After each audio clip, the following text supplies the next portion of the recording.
Okay, we're on to week 3, question number 1. The way you set yourself up for these questions is the way that you're going to really determine your success. I don't care if your grid looks like mine here, but the best way to set yourself up is with some sort of methodology. This is my method of solving these problems, and I think it works fairly well. So always start with a top row where you've got your selling price minus variable cost equals unit margin dollars.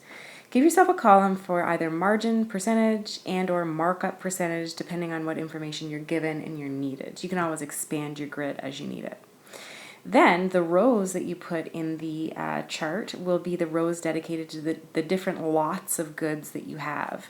Ultimately, in this question here, we're asked to calculate our margin percentage on the entire lot.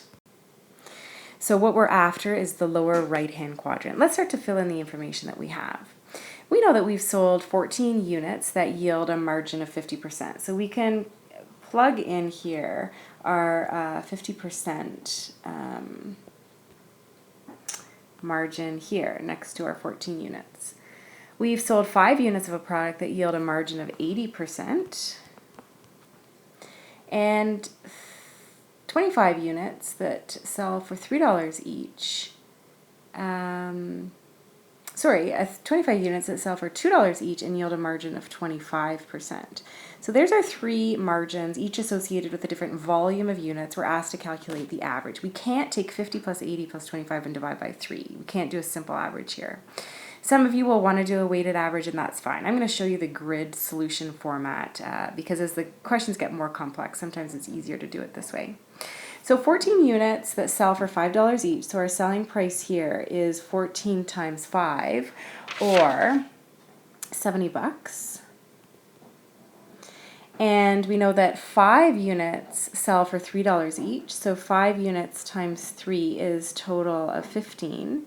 And we know that 25 units sell for 2, which is selling price of 50. Tally those 3 up for a total revenue of 135. Now we can fill in this column here because we have our margin percentages. So it's just 70 times your 0.5 or 50% for a margin here of 35. Your margin here is 15 times 80 or 12. Here is 50, your selling price times 0.25, which is $12.50. Tally those up for a total margin of $59.50.